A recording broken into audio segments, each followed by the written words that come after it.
یہ خیال تیرا ہونا چاہیے, یہ تصور تیرا ہونا چاہیے. سبحان اللہ, مگر ہم چلتے ہیں اس کا خیال ہم نہیں کرتے کہ جب ہم چلتے ہیں اس طریقے سے غیر محرم کی نظر ہم پہ پڑتی ہے, ہماری زلفوں پہ, ہمارے لباس پر, تو پھر کیا حکم ہے شریعت کا؟ کتنی فرشتوں کی لعنتیں ہم پہ پڑتی ہیں. اللہ اکبر. ماں بہنوں, پردوں کا خیال کیا کرو. اور ملکہ زبیدہ کی ایک بات میں سناتا ہوں. اللہ اکبر.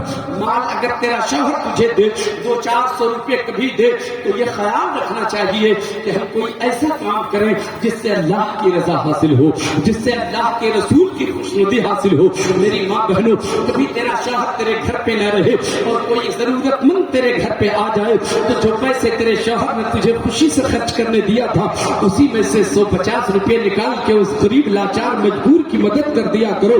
اللہ تم سے راضی ہو جائے گا, تیرے شوہر کی خوشنودی بھی تجھے حاصل ہو جائے گی. تیرا شوہر جب شام کو آئے گا اور تم بتاؤ گی آج آپ گھر پہ نہیں تھے جی, آپ کی غیر موجودگی میں ایک بھکاری آیا تھا, ایک لاچار مجبور آیا تھا, آپ نہیں تھے نا, آپ نے جو مجھ کو 200 روپے دیا تھا 50 روپیہ میں نے غریب کو دے دیا. تیرا شوہر خوش ہو جائے گا. میری بیوی کتنی اچھی ہے, غریبوں کا خیال کیا کرتی ہے. ماں بہنوں آؤ, ملکہ زبیدہ سے ایک بڑی محبت کی کہانی سنو.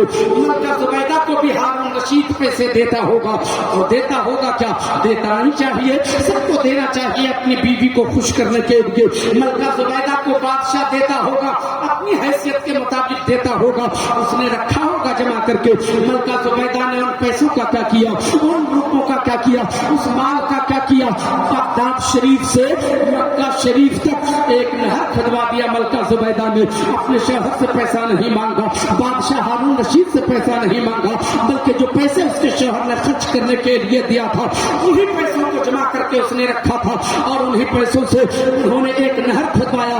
جانتے ہو کتنی لمبی نہر ہے وہ؟ بغداد شریف سے مکہ شریف تک تقریباً 650 کلومیٹر کا فاصلہ ہے. اللہ اکبر.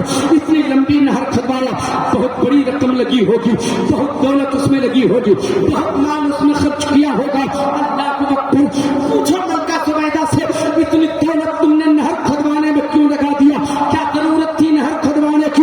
ملکہ زبیدہ جواب دیتی ہے, پوچھنے والے سنو, حاجی لوگ جب حج کرنے کے لیے جایا کرتے سواری کا انتظام نہیں ہوتا, لوگ پیدل جایا کرتے تھے. حاجی جب حج کرنے کے لیے پیدل جاتا اور اب کی شدت کی گرمی ہوتی تھی, جب اسے پیاس لگتی تھی وہ دل ملا اٹھتا تھا, میں نے نہر اس لیے کھدوایا تاکہ حاجی حج کرنے کے لیے جائے اور جب اسے پیاس لگے تو اسی نہر سے اپنی پیاس بجھائے تاکہ ہمیں خدا کی رضا حاصل ہو. رسول اللہ کی خوشنودی. اکبر. میری ماں بہنوں, تم بھی اسی طریقے سے اپنے پیسوں کو خرچ کیا کرو تاکہ رضا اللہ کی حاصل ہو, اللہ کی رضا حاصل ہو.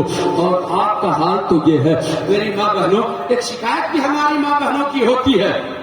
کیا معلوم ہے, امام صاحب کے پاس آتی ہے, بولے کہ نہیں بولے, سب کرتے ہیں. کتنے لوگ سنیں گے ہاتھ اٹھا کے ذرا بتائیں تو. ماشاءاللہ ہماری ماں بہنیں آتی ہیں اور کہتی ہیں امام صاحب کیا بتاوے, ان دنوں میرا شوہر بہت پریشان ہے. ہونا چاہیے, شوہر پریشان ہو تو بیوی کو بھی پریشان ہونا چاہیے, یہی تو محبت ہے. مگر جانتے ہیں شکایت کیا ہے, پریشانی کی وجہ کیا ہے؟ وہ کہتے ہیں کیا بتاوے, پریشان اس لیے ہے کماتا تو بہت ہے مگر بچتا ہی نہیں ہے. بہت کماتا ہے, آتا ہے ادھر سے چلا جاتا, پتہ ہی نہیں چلتا, کچھ بچتا ہی نہیں. کوئی تعویذ دے دیجیے نا, کوئی نسخہ دے دیجیے نا, ذرا دعا فرما دیجیے نا. بیچارے امام صاحب کیا کریں گے, تعویذ دے دیتے ہیں, نسخہ بتا دیتے ہیں, دعا کر دیتے ہیں. مگر حضرات اگر دعاؤں سے سارا کام بننے کو ہوتا تو پھر آدمی محنت کاہے کو کرتا, آدمی کوشش کاہے کو کرتا, آدمی صحیح کاہے کو کرتا, بس دعائیں کرواتا, پوری زندگی دعاؤں کے ہی سہارے گزر جاتی. مگر میری ماں بہنوں نہیں. اور میں نسخہ آپ کو بتاتا ہوں. آپ سے کہا جاتا ہے تم نماز پڑھا کرو, آپ سے کہا جاتا ہے قرآن کی تلاوت کیا کرو. نہ نماز پڑھتی ہو تم, نہ قرآن کی تلاوت کرتی ہو. فجر کی نماز پابندی کے ساتھ پڑھو اور نماز ادا کرنے کے بعد سورہ یاسین شریف کی تلاوت ہر روز کر لیا کرو.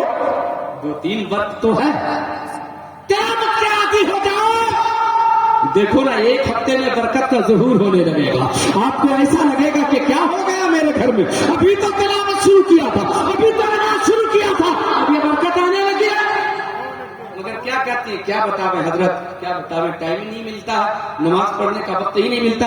صبح اٹھتی ہوں نا, برتن دھوتی ہوں, آنگن صاف کرتی ہوں, آنگن میں جھاڑو لگاتی ہوں, آنگن کی صفائی ہوتی ہے, برتن کی صفائی ہوتی ہے, کپڑوں کی صفائی ہوتی ہے, شوہر کے لیے ناشتہ بناتی ہوں, ان کو جانا پڑتا ہے ڈیوٹی, ان کو جانا پڑتا ہے کھیت پہ, اور اگر بچوں کو اسکول جانا ہے تو اس کے لیے ٹفن بھی تیار کرنا پڑتا ہے. ٹائم گزر جاتا ہے, وقت ہی نہیں ملتا. کب نماز پڑھیں گے, کب تلاوت کریں گے؟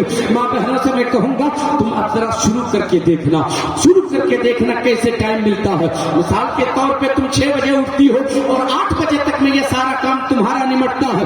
تم فجر کی نماز پڑھو, پابندی کے ساتھ قرآن کی تلاوت کے عادی ہو جاؤ, تیرا سارا کام 7:30 بجے تک تمام ہو جائے گا. یہ قرآن کی تلاوت کی برکت ہوگی کہ ٹائم ہی ٹائم ملے گا, ادھر برکت بھی ہو جائے گی, سارا کام بھی تیرا نکل جائے گا. مگر تم وہ کرتی نہیں ہو. آؤ ملکہ زبیدہ سے سیکھو, قرآن کی تلاوت خود نہیں کرتی ہو, نہ کرواتی ہو. آؤ ملکہ زبیدہ پابندی کے ساتھ اپنے گھر میں قرآن کی تلاوت کرتی تھی. اتنے بڑے بادشاہ کی بیوی ہے, مگر 300 خادمہ کو خریدا اس نے, 300 خادمہ, 300 کنیز کو خریدا, اپنے پیسے سے خریدا, ہارون رشید سے پیسے نہیں مانگا تھا. 300 خادمہ کو خریدا, سب کے سب قرآن کی حافظہ ہیں. سبحان اللہ, جتنے کو خریدا تھا سب قرآن کی حافظہ ہے. سب کو بلا کے لایا, اپنے محل میں جمع کیا, کہا سنو تم لوگ, جہاں میں رہوں گی وہی تم لوگوں کو رکھوں گی, جو میں کھاؤں گی تم لوگوں کو بھی وہی کھلاؤں گی, جو میں پہنوں گی تم لوگوں کو بھی وہی پہناؤں گی. مگر کام ڈیوٹی کرنا, پابندی سے کام کرنا, پابندی سے فکس کرنا. ایک کا ختم ہونے کا وقت آئے, دوسرا اپنا کام شروع کر دے, دوسرے کا وقت پورا ہونے والا رہے تب تک تیسرا اپنا کام شروع کر دے, تیسرے کا وقت ختم ہونے والا ہو چوتھا اپنا کام شروع کر دے, چوتھے کا وقت ختم ہونے والا ہو پانچواں اپنا کام شروع کر دے. ان خادماؤں نے, قرآن کی حافظہ نے کہا, اے ملکہ زبیدہ کام تو بتاؤ, کام کیا ہے؟ ملکہ زبیدہ کہتی ہے, اے حافظہ قرآن, اے قرآن کی حافظہ خادمہ, تم لوگوں کا کام کیا ہے؟ میرے محل میں ایک لمحہ ایسا گزرنے نہ پائے جو قرآن کی تلاوت بند ہو. ہر لمحے میرے محل میں قرآن کی تلاوت. یہ مزاج ہے. ہمارے پاس تھوڑی سی دولت بڑھتی ہے, ہم گناہوں کے عادی ہو جاتے ہیں. مگر وہ ملکہ زبیدہ ہے, دولت بڑھتی چلی جاتی ہے مگر دینداری آتی چلی گئی ہے. اللہ کی رضا حاصل کرنے کا انہیں ذریعہ میسر آتا رہا. ہماری ماں بہنوں کو چاہیے ہم ایک اسلامی زندگی گزاریں. تم سمجھ کے تو رہو, تم سچ کے تو رہو, کنیز فاطمہ بن کے تو رہو. اگر تیرا شوہر بے نمازی بھی ہوگا اور تیرا شوہر اگر بہکا ہوا بھی ہوگا تو یاد رکھنا تیرا بیٹا بھی اگر بگڑا ہوا ہوگا, تم اگر نماز کے پابند رہو گی, تم اگر قرآن کی تلاوت کے عادی رہو گی تو تیرے ہاتھ کی بنی ہوئی جو روٹی ہوگی نا, ایک نمازی بیوی کے ہاتھ کی بنی ہوئی روٹی کھا کر تیرا شوہر بھی نمازی ہو جائے گا. تیرے ہاتھ کی برکت یہ ہوگی تیرا شوہر بھی راستے پہ آ جائے گا. ایک بات ملکہ زبیدہ کی کر کے میں اب اپنی باتوں کو سمیٹ رہا ہوں. ایک بار محبت سے بولیے سبحان اللہ. بات کریے. ایک بات آپ لوگ ہاتھ اٹھا کے بتائیے کتنے لوگ سنیں گے؟ ماشاءاللہ. ابھی سب لوگ بیدار, جن لوگوں کو جانا تھا گئے سنیے. آپ تھوڑی سی باتیں اور کرتا ہوں, رخصت ہو جاتا ہوں. ملکہ زبیدہ ہے. اللہ اکبر. ماں بہنوں غور سے سننا, پردے کا خیال تم رکھا کرو. تم یہ سمجھتی ہو کہ ہم گھر میں ہیں, کوئی نہیں ہے, تیرے سر سے دوپٹہ ہٹا ہوا ہوتا ہے, آنچل ہٹا ہوا ہوتا ہے, آنچل تیرے سر سے اترا ہوا ہوتا. تم سمجھتی ہو گھر میں تو کوئی ہے نہیں. میں کہتا ہوں کہ تیرے گھر میں کوئی نہیں ہے مگر رحمت کے فرشتے تو ہوتے ہیں. تیرے سر سے دوپٹہ ہٹتا ہے, فرشتے تیرے گھر سے نکل جاتے ہیں. کہاں سے برکت آئے, کہاں سے رحمتوں کا نزول ہوگا؟ اس لیے ہمیشہ اس بات کا خیال رکھنا کہ تیرے بال چھپے ہوئے رہے, ڈھکے ہوئے رہے, تیرا سر ڈھکا ہوا رہے, تیرا آنچل تیرے سر پہ ہمیشہ رہنا چاہیے. اللہ اکبر. غور سے میری باتوں کو سنیے گا. ایک روز ملکہ زبیدہ اپنے سر میں دوپٹہ باندھ کر کے بیٹھی ہوئی تھی. شام کو ہارون رشید گھر میں آیا, دیکھا ملکہ زبیدہ کے سر میں دوپٹہ بندھا ہوا ہے. ملکہ زبیدہ سے کہا, اے زبیدہ کیوں دوپٹہ باندھ کے رکھی ہے, دوپٹہ کھول دے. نہیں کھول رہی تھی. کہا دوپٹہ کھول دو نا, کہاں باندھ کے رکھی ہو. دوپٹہ اس نے سر سے کھولا تو ہارون رشید نے دیکھا کہ زبیدہ کے سر میں بال ہی نہیں ہے. سارا بال اس نے اتروا دیا ہے, سارا بال اس نے منڈوا دیا ہے, سارا بال انہوں نے چھلوا دیا ہے. ہارون رشید رونے لگا. ملکہ زبیدہ کیا کر دیا میری بیوی, تم نے کیا غضب کر دیا, کتنا بڑا ظلم کیا تم نے مجھ پر, تم نے بالوں کو کیوں منڈوا دیا. تیری زلفیں اتنی خوبصورت تھی, تیرے بال اتنے اچھے لگتے تھے کہ میں جب آتا تھا گھر نا تھکا ہارا ہوتا تھا, مگر تیری زلفیں دیکھتا تھا میں تجھ پہ نثار ہو جاتا تھا, میں تجھ پہ لٹ جایا کرتا تھا, تو بڑی خوبصورت لگتی تھی. اللہ اکبر. ملکہ زبیدہ تم نے ایسا کیوں کر دیا. ملکہ زبیدہ سنتی رہی. ہارون رشید الگ رو رہا ہے. ملکہ زبیدہ سن کے الگ رو رہی ہے. مگر جب ہارون رشید نے اپنی بات بند کیا, اب زبیدہ کہتی ہے, ہارون رشید تم نے اپنی کہانی سنا دی. میں نے کیوں بالوں کو منڈوا دیا, میں نے کیوں بالوں کو سر سے اتروا دیا, کیوں زلفوں کو اپنے سر سے اتروایا. یہ محبت کی کہانی سنو تو صحیح. ہاں زبیدہ جلدی بتاؤ, کیوں تم نے اپنے بالوں کو منڈوا دیا, اپنے سر سے بالوں کو کیوں اتروا دیا. ملکہ زبیدہ کہتی ہے, ہارون رشید کیا بتاؤں, آج میں نے غسل کیا, غسل کرنے کے بعد اپنے چھت پر چلی گئی, اپنے بالوں کو دھوپ میں سکھا رکھی تھی, میں سکھا رکھی تھی اپنے بالوں کو. میں نے محسوس کیا, ایسا محسوس ہوا میرے پیچھے کوئی ہے. پلٹ کے میں نے دیکھا نا کہ میرے بغل میں جو چھت ہے اس چھت پہ ایک نوجوان کھڑا تھا, میرے بالوں کو دیکھ رہا تھا, میری زلفوں کو گھر گھر کے دیکھ رہا تھا. میں فوراً نیچے اتر آئی. میں نے دیکھا کہ اس نوجوان نے میرے بالوں کو دیکھا ہے. میں فوراً نیچے اتر آئی, سارے بالوں کو اتروا دیا, سارے بالوں کو منڈوا دیا, اپنے سر کا بال اتروا دیا. زبیدہ آخر ایسا کیا, کہا میرے شوہر ہارون رشید میں نے اس لیے بالوں کو اتروا دیا کہ جن بالوں پہ غیر محرم کی نظر پڑ گئی ہو, اب وہ بال میرے شوہر کے قابل نہیں ہے, میرے شوہر کے قابل. میری ماں بہنوں, کہاں ہو تم, کیا کر رہی ہو تم, ذرا سوچ کے دیکھو. ہمیں بہتنا نہیں ہے. دولت پاؤ تو اللہ کی رضا حاصل کرو, دولت پاؤ تو اللہ کے رسول کی خوشنودی حاصل کرو. کیسے اللہ کی رضا حاصل ہوگی. جس جگہ میں مال کو خرچ ہونا چاہیے وہاں خرچ کرو تو اللہ کی رضا حاصل ہوگی, رسول اللہ کی خوشنودی حاصل ہوگی. راہ خدا میں خرچ کرنا ہے, غریبوں کو سہارا دینا ہے, لاچاروں مجبوروں کی مدد کرنا ہے, مسجد مدرسے میں پیسے کو لگانا ہے. حضرات دولت سے محبت کم کیجیے, اللہ اور رسول سے محبت زیادہ کیجیے اور شکر ادا کیجیے. اللہ اور دولت عطا فرمائے گا اور سرمایہ سے نوازے گا. سبحان اللہ, سبحان اللہ, اللہ اکبر. آئیے دولت سے اللہ کی رضا کیسے حاصل کی جاتی ہے, بس یہی ایک بات میں کرتا ہوں اور رخصت ہوتا ہوں. اللہ فرماتا ہے, کثرت مال کی طلب نے تجھے ہلاک کر دیا, مال کی زیادہ طلبی نے تجھے ہلاک کر دیا. میں نہیں کہتا کہ دولت مت کماؤ, دولت ضرور کماؤ, محنت کرو, پسینے بہاؤ, محنت کی کمائی لاؤ, حلال کمائی جمع کرو اور اللہ کی رضا حاصل کرو. سرکار عثمان غنی, توجہ ہے آپ کی, سبحان اللہ. عثمان غنی چند دنوں کے لیے باہر تشریف لے جاتے ہیں مدینے شریف سے. مدینے شریف سے باہر تشریف لے گئے عثمان غنی. 4-5 دنوں کے بعد آپ کی واپسی ہوتی ہے. جیسے ہی 4-5 دنوں کے بعد مدینے واپسی ہوتی ہے, مدینے میں قدم رکھا تو اذان کی آواز آئی. دوڑ پڑے مسجد کی طرف. اپنے گھر عثمان غنی نہیں گئے, پہلے مسجد چلے گئے. اذان کی آواز آ گئی تھی. مسجد گئے تو جماعت کا وقت ہو چکا تھا. میرے آقا مصلح امامت پر تشریف لے جا چکے تھے. سبحان اللہ, سبحان اللہ. دیکھا عثمان غنی نے آقا مصلح پہ جا چکے ہیں, امامت کے لیے آگے بڑھ چکے ہیں. اللہ اکبر. میرے آقا نے نیت باندھی, نماز شروع کر دی. عثمان غنی بھی پیچھے سے گئے, نیت کیا اور ہاتھ باندھ لیا, کھڑے ہو گئے نماز میں. نماز میں ہے عثمان غنی, مگر خیال یہ ہے آقا جلدی سے سلام پھیرے تو جلوائے جہاں آرا کی زیارت کر لیں. سلام پھیرے میرے آقا تو چہرے نور کا دیدار کر لیں. کئی دنوں سے مصطفیٰ کو دیکھا نہیں تھا نا, آنکھیں بڑی پیاسی تھی, مصطفیٰ کے چہرے کو دیکھنے کے لیے بے چین تھی نظریں. سبحان اللہ, سبحان اللہ. آقا نے نماز مکمل فرمائی. جیسے ہی سلام پھیرا میرے مصطفیٰ نے, السلام علیکم ورحمۃ اللہ. حضرت عثمان غنی کی نظر مصطفیٰ کے چہرے پہ پڑتی ہے, آنکھوں کی پیاس بجھا لیتے ہیں. اللہ اکبر.